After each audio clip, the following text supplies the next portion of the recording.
Como ya les comentamos en el bloque anterior, en este segundo bloque estaremos recibiendo a Malena Fernández, directora de discapacidad y tercera edad, con quienes estaremos hablando sobre distintos trámites relacionados con el certificado único de discapacidad. Bienvenido. Hola chicos, gracias por haberme invitado al programa de ustedes. Los felicito, el avance que han tenido es notorio. Bueno, Malena, en principio, contanos qué es el certificado único de discapacidad. Mira, el certificado único de discapacidad viene a reemplazar los certificados anteriores que tenían las personas, ¿sí? En el 2011, mediante una ley, se determina que ahora se va a llamar CUD, ¿sí? Y que va a ser único. ¿Esto qué quiere decir? Que cada municipio, ¿sí? Tenemos el mismo formato de papel que nos da, en nuestro caso, región sanitaria, que se basa en una calificación del CIE 10 desde la parte médica, y con lo cual todos los municipios, por ende toda la provincia, tiene el mismo certificado de discapacidad y por lo tanto todas las provincias también. Con lo cual, si nosotros hablamos de una patología, se va a calificar de la misma manera acá en Benito Juárez, en Rauch o en Comodoro Rivadavia. Eso hace que tenga validez en todo el territorio nacional. ¿En todas las ciudades o todos los países? En el país nuestro, ¿sí? Están tratando de lograr que sea unificado, porque como es en base al CIE 10, que es internacional, que todos ya tengamos la misma clasificación. Pero bueno, eso todavía no se está logrando. ¿Quiénes pueden tramitarlo? Mira, hay diferentes normativas, ¿sí? Desde el punto de vista motor, vos tenés lo que es mental, visual, visceral, que sería, por ejemplo, una persona diabética, y después motora y auditiva. Pero bueno, eso hay que ver cada persona, como hablábamos hace un rato. Si nosotros habla de una persona que tiene parálisis cerebral, no afecta de la misma manera a cada individuo. Entonces, bueno, eso va a tener que ver, si bien la etiología, que sería el nombre, parálisis cerebral, va a ser el mismo para una persona A y una persona B, los códigos que después se determinan son diferentes, porque se analiza la actividad y participación de una persona, ¿sí? Si tiene relación con sus pares, si escribe, si va a la escuela, si puede atarse los cordones, estructuras corporales también, cómo afecta. Entonces, bueno, en cada caso, sí, hay que analizarlo desde el punto de vista médico y con diferentes profesionales. El certificado único de discapacidad, a diferencia de los anteriores, que firmaban 3 médicos y una era del director médico del hospital municipal, ahora se firman por 3 profesionales diferentes. Tiene que haber un médico y después los otros 2 tienen que ser diferentes. Por ejemplo, en nuestro caso tenemos un médico fisiatra, una trabajadora social y una psicóloga. No puede haber en un mismo certificado, por ejemplo, 2 trabajadoras sociales o 2 psicólogas o 2 médicos. Sí o sí tiene que ser de diferentes especialidades, porque por eso se ve a la persona en todo, ¿sí? Por eso habla también de lo que es la participación, de lo que puede o no hacer la persona, no solamente desde la parte médica. Claro, porque puede tener parálisis cerebral, pero que afecte en otras partes del cuerpo, ¿no? Claro, por ejemplo, vos podés comparar, nosotros en Despertares, que es donde más por ahí patologías tenemos, que tenemos diferentes tipos, ¿sí? Vos analizás, no a todos los PC los afecta de la misma manera. Claro. ¿Sí? Por ejemplo, a alguien le puede afectar para escribir, hay otro PC que puede caminar con dificultad pero camina, hay otro que no. También esto tiene que ver con el tiempo de validez que tenga, ¿sí? Por ejemplo, cuando son personas chiquitas, ¿sí? O cuando están próximas a una cirugía, por ahí uno da un tiempo prudencial, ¿sí? ¿Por qué? Porque podés cambiar esos códigos para mejorar o para empeorar. Entonces, bueno, por ahí, si bien es muy engorroso el trámite, porque hay que presentar mucha documentación médica, ¿sí? Por ahí también eso se charla con el familiar o con la persona interesada para decir, bueno, lo hacemos por 1 año, lo hacemos por 2, o hay personas, por ejemplo, un bebé que nace con síndrome de Down sin otra patología, por ejemplo, cardiológica o mental, ¿sí? O sea, específicamente no de Down, se lo podés otorgar por 5 años, que es el tiempo máximo en los chiquitos, porque una persona Down no va a cambiar su cuadro, ¿sí? a diferencia de otra persona, ¿sí? Por ejemplo, vos, Uriel, en tu caso has mejorado muchísimo. Entonces, por ahí, si nosotros hacemos un certificado de discapacidad, uno tiene que ir viendo esas cosas, ¿sí? Al igual que los chiquitos, uno trata de ir viendo, porque bueno, a veces a la familia decir, tengo que tramitar el certificado de discapacidad, por ahí no todos lo toman a bien. Entonces, bueno, hay que ver cómo uno lo aborda desde el hecho de decir, bueno, mirá, lamentablemente hoy las obras sociales para cubrir rehabilitación, por ejemplo, terapistas, fonoaudiología o psicología, ¿sí? No solo rehabilitación de kinesiología, te piden el certificado de discapacidad. Y a veces como papá vos estás esperanzado en que el nene logre ciertas actitudes, ¿sí? Entonces vos decís, no lo quiero hacer porque no quiero que mi hijo sea un discapacitado. Hay gente que lo ve como mal, ¿sí? Como que le vas a poner un rótulo, que el chico va a salir con un cartel a la calle, pero bueno, por ahí son cosas que uno las trabaja como familia, ¿no? Entonces, bueno, en esos casos uno les dice, bueno, mirá, hagámoslo por un año, que la obra social te dé la fono, la terapista, la psicóloga, vemos si él mejora y después vemos si realmente lo seguís necesitando o no.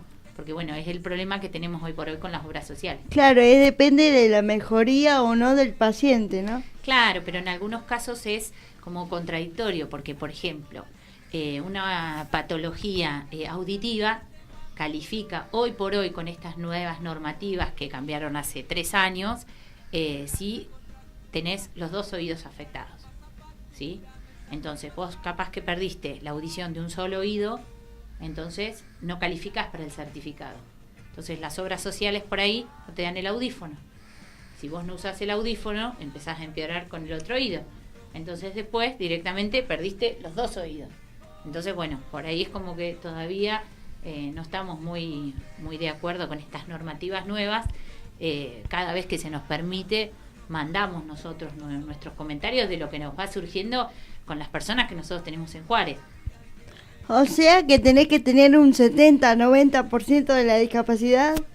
Nosotros en el caso nuestro no se ve como antes era con un 70% o un 90%, porque por ejemplo, vos no podés determinar qué porcentaje es haber perdido un ojo, ¿sí? Porque capaz que para mí no tiene tanta importancia, y para la persona que no tiene el ojo es para él suma importancia.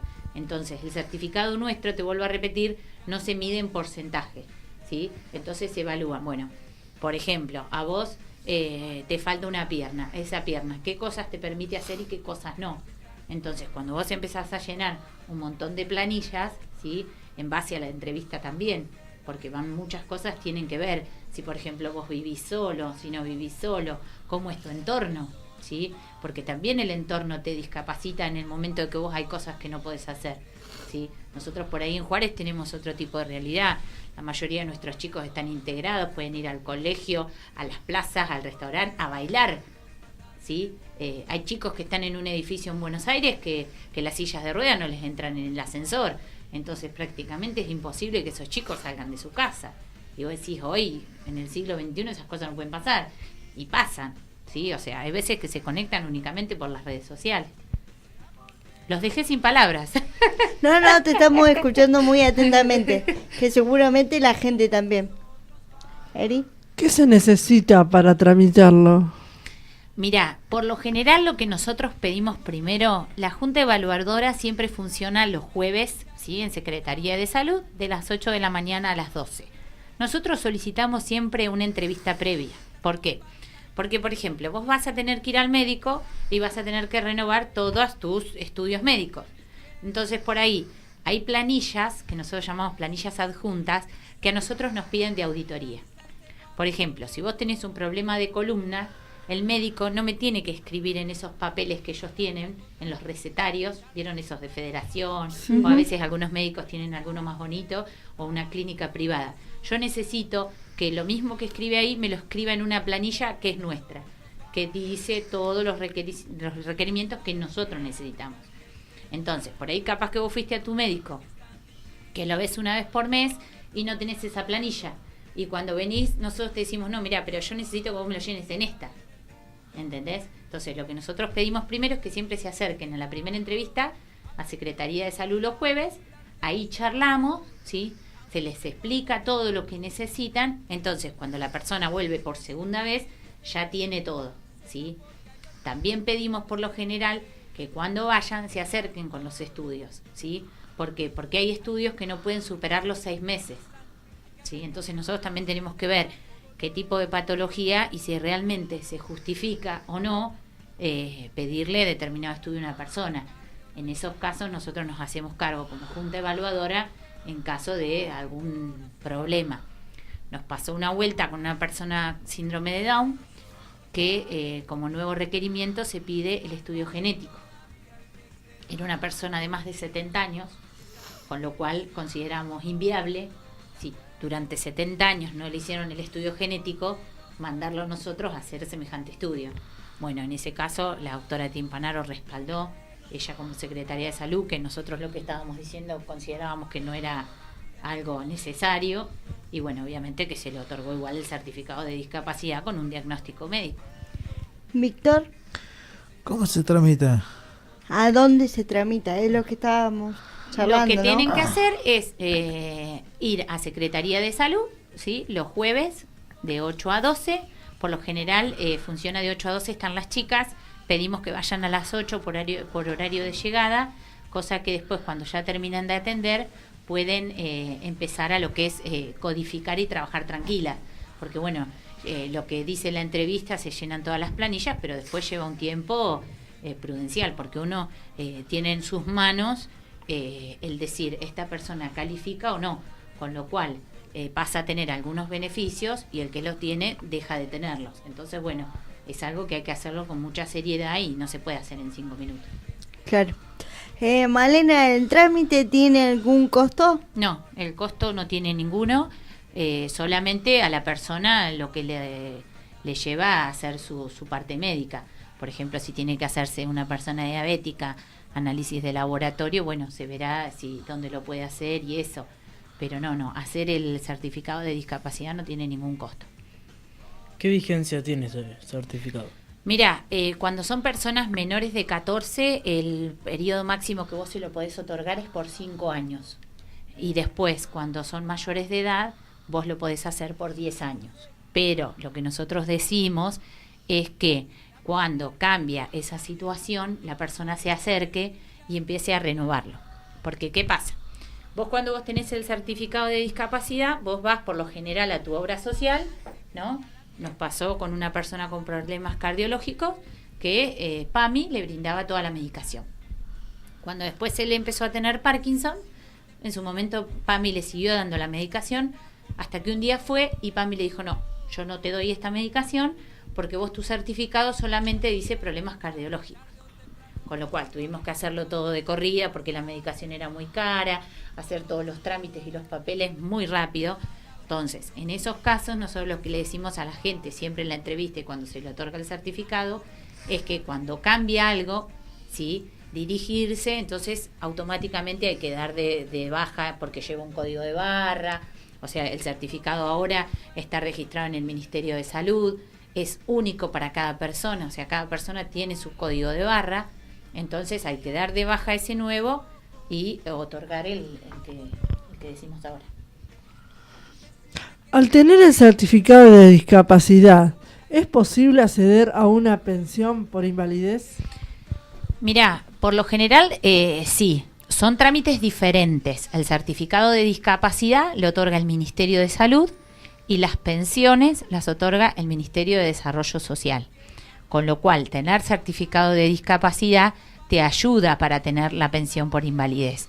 En estos días están cambiando las normativas y va a ser requisito que sí o sí tengan el certificado de discapacidad para poder obtener la pensión. Pero bueno, eso todavía es como que está, no se puso en la práctica, pero bueno, por ahí en muchos casos ayuda. Entonces lo que nosotros decimos es que como para la pensión por invalidez también tienen que presentar estudios médicos, ¿sí?, que se acerquen también allá a salud, entonces por ahí podemos hacer los dos trámites a la par. Bien. Uri, ¿vos tenías una pregunta? Si alguien tiene un certificado que se entregaba antes del CDU y tiene validez hasta el 2021, ¿tiene que tramitar igual el CDU? Mirá, por lo general la normativa dice que no, que mientras que vos tengas un certificado vigente, tiene que tener validez. El tema es que cuando vos lo presentás, por ejemplo, en ARBA o en la obra social, o cuando vos querés viajar por colectivo, el tener el certificado único de discapacidad, como tiene un código de barra, ¿sí? Por ahí es mucho más fácil porque eso te los toman los trámites online, a diferencia de los otros certificados. Entonces nosotros lo que por ahí les decimos, como los pases libres no llegan, demoran tanto y con el código de barra nosotros lo podemos tramitar, es que lo ideal sería que lo vayan tramitando.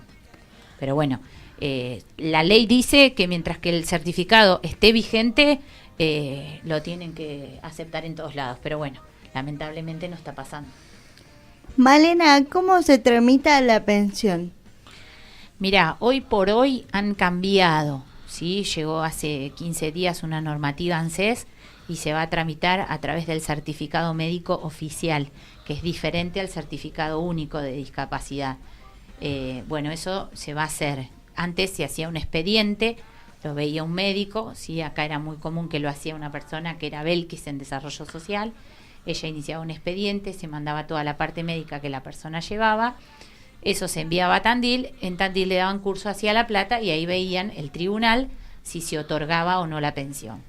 Ahora lo hicieron todo de manera digital, entonces la persona tiene que ir a su médico de cabecera, el médico de cabecera le tiene que pedir todos los estudios médicos, ¿sí? Con eso, con una clave fiscal, se meten en una página web por internet, se cargan todos los datos, el médico en ese mismo número de trámite carga todos los estudios médicos, ¿sí? Último, firma el director médico del hospital, que antes se hacía todo en formato papel, ahora se hace todo digitalmente. Y luego, en Buenos Aires, hay una junta evaluadora que determina si esa pensión se otorga o no se otorga. Hoy por hoy, todo esto lo están haciendo con las pensiones que están auditando. ¿Qué quiere decir eso? Que en Juárez llegaron algunos telegramas en febrero y llegaron otros telegramas ahora de gente que tiene que justificar la pensión y si no se la van a sacar. Bien.